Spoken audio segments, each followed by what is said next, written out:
गंगा पांडे। स्वागत है आपका मेरे YouTube चैनल में।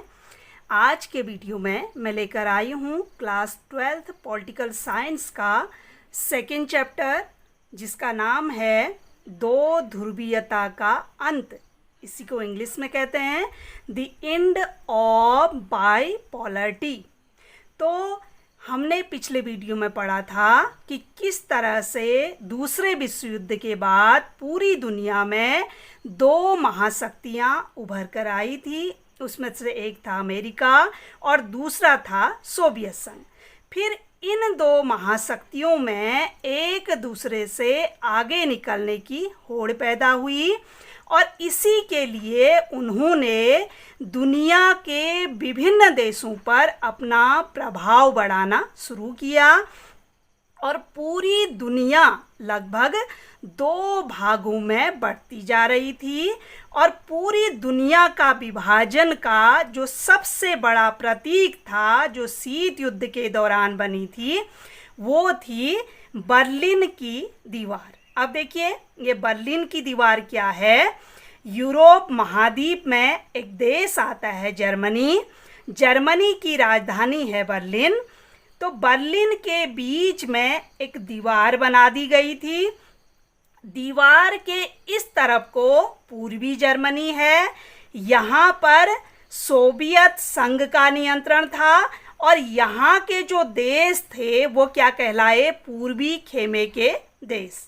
और दीवार के इस तरफ को अमेरिका का नियंत्रण था और जो इस खेमे के देश थे वो कहलाए पश्चिमी खेमे के देश। इसको मैं मैप के माध्यम से भी अच्छी तरीके से आपको समझाती हूँ। ये देखिए, ये जर्मनी है और ये उसकी राजधानी बर्लिन है और इसके बीच में एक दीवार बना दी गई। दीवार के इस तरफ को जो रेड कलर से आप देख पा रहे हैं, इन देशों पर सोवियत संघ का नियंत्रण था और दीवार के इस तरफ को जो येलो कलर आप देख पा रहे हैं, इस तरफ अमेरिका का कब्जा था। तो यहाँ के जो रेड कलर है, यहाँ के जो देश कहलाए वो पूर्वी खेमे के देश कहलाए और यहाँ के जो देश कहलाए वो पश्चिमी खेमे के देश कहलाए। तो अब मैं ये बताती हूँ कि ये दीवार क्यों खड़ी की गई थी। तो ये दीवार इसलिए खड़ी की गई थी, पूर्वी जर्मनी में जो शिक्षा थी वो मुफ्त मिलती थी और पश्चिमी जर्मनी में शिक्षा जो थी वो महंगी भी थी और उसके लिए पैसा खर्च होता था। तो जो वहाँ के लोग थे या वहाँ की जो युवा पीढ़ी थी वो शिक्षा लेने के लिए तो पूर्वी जर्मनी में आते थे, लेकिन उसके बाद कहाँ चले जाते थे, रोजगार के लिए, नौकरी के लिए पश्चिमी जर्मनी में चले जाते थे।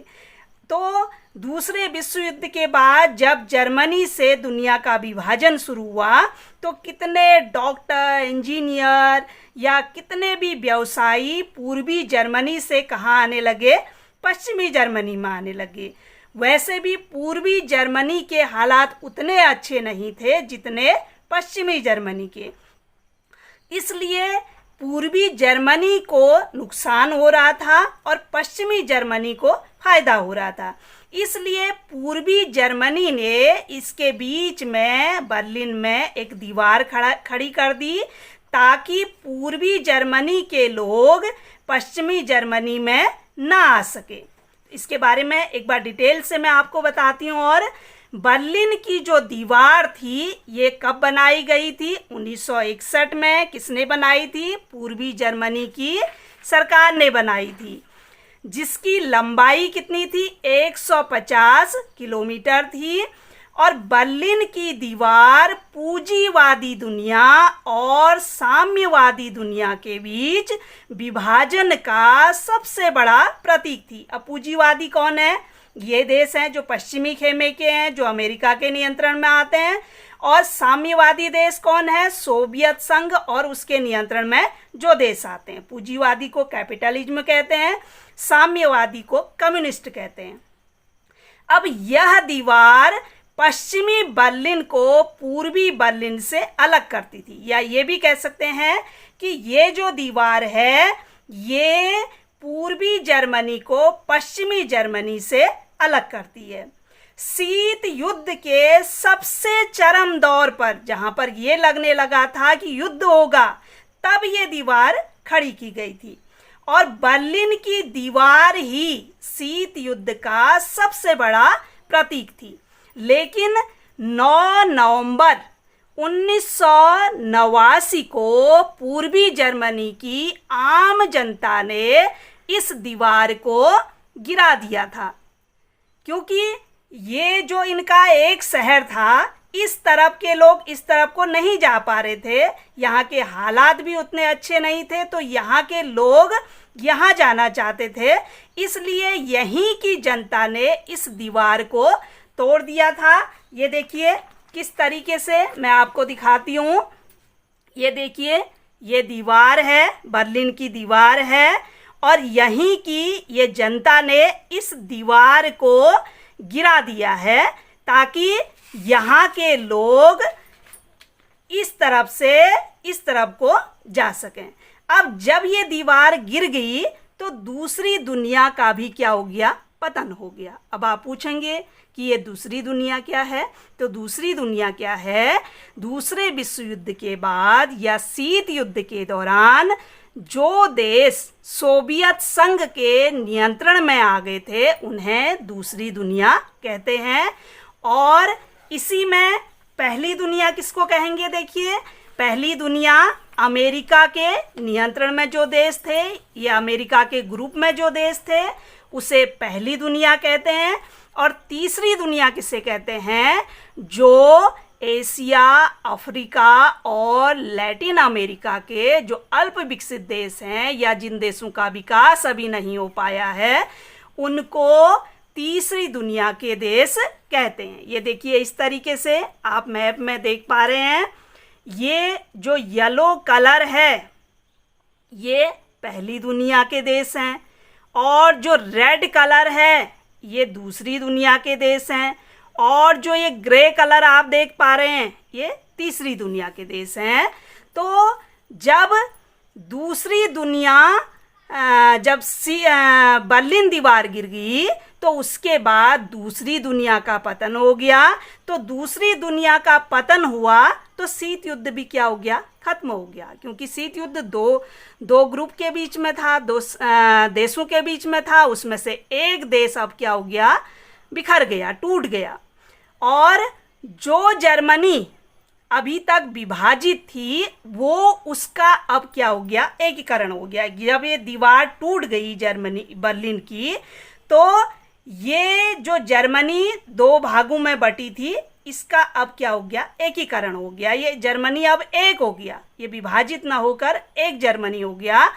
ये एकीकरण जर्मनी का कब हुआ, 1990 में, 1990 में हुआ।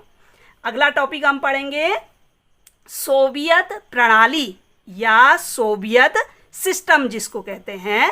तो रूस में 1917 में एक समाजवादी क्रांति हुई। इस क्रांति का नाम क्या था, बोल्शेविक क्रांति। और यह क्रांति पूंजीवादी व्यवस्था के विरोध में हुई थी। पूंजीवादी व्यवस्था में क्या होता है, व्यक्ति विशेष को महत्व दिया जाता है, और यह क्रांति समाजवाद के आदर्शों और समतामूलक समाज की आवश्यकता से प्रेरित थी। जो ये क्रांति हुई थी, ये रूस के जो सम्राट थे जार निकोलस के विरोध में हुई थी। इनका जो शासन था साम्राज्यवादी था, शोषण लोगों का ये कर रहे थे। तो ये लोग जो क्रांति कर रहे थे, ये चाहते थे कि उनका जो देश हो, जो समाज हो, किस तरीके का को हो, समतामूलक, समान व्यवहार लोगों के साथ हो, किसी का शोषण न हो, भेदभाव न हो, वर्ग विहीन समाज हो। तो यह क्रांति निजी संपत्ति यानी प्राइवेट प्रॉपर्टी का क्या करती थी, विरोध करती थी। और इस क्रांति का जो मूल सिद्धांत था वो क्या था, समाज में सब लोगों के साथ समान व्यवहार हो।